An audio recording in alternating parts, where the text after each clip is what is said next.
చాలు, ఈ జన్మకి ఇది చాలు.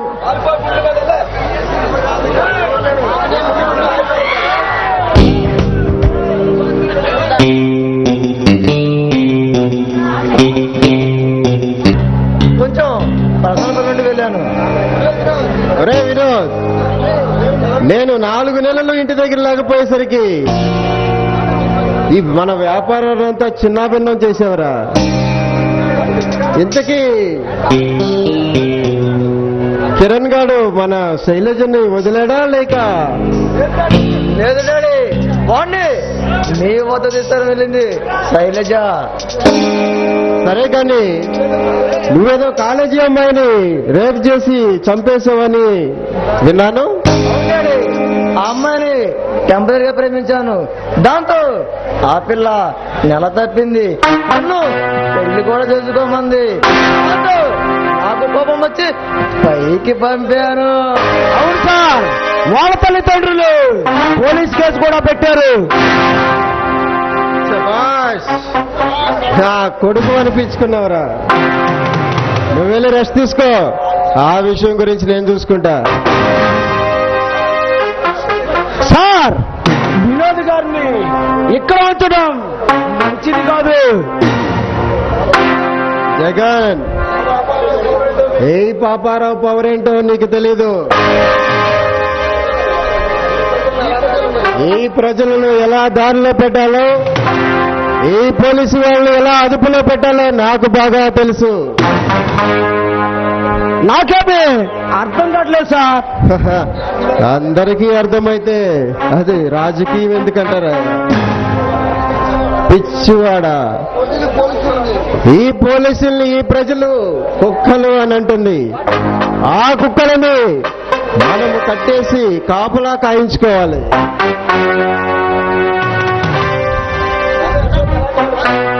కానీ అసలు అలాంటి వాడు కాదు. ఎలాంటి వాడైనా మన దారిలోకి వస్తాడు. నీవు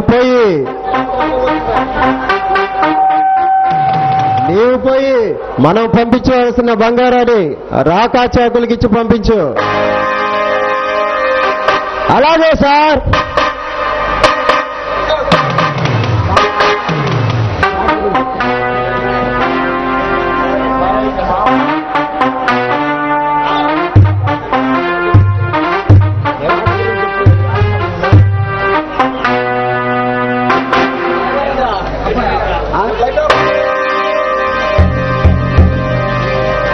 చెప్పు పాట గురించి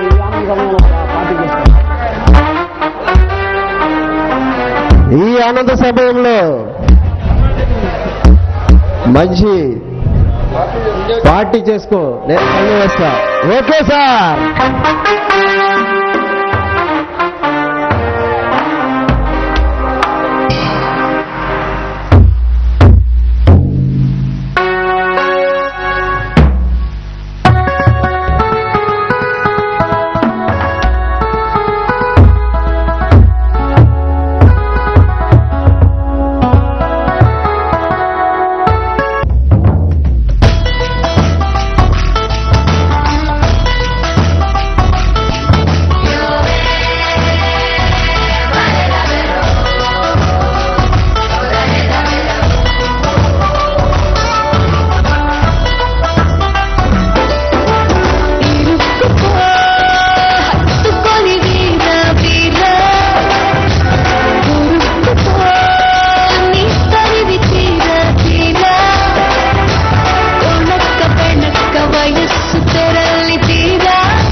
హత్తుకొని వీరా వీరా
కవ్వింతలేలా బాలా ఇరుక్కుపో హత్తుకొని వీరా వీరా కొరుక్కుపో నిప్పరివి తీరా తీరా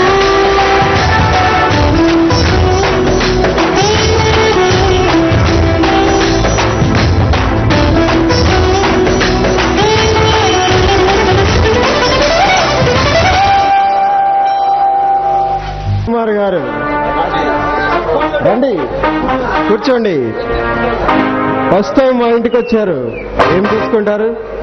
coffee or cool drink or anybody? అది చల్లగా మజ్జిగ ఏమైనా తీసుకుంటారా? క్రిమినల్స్ దగ్గరికి వచ్చి మజ్జిగలు మసాలాలు తీసుకుంటారు ఎవడన్నా? ఆ?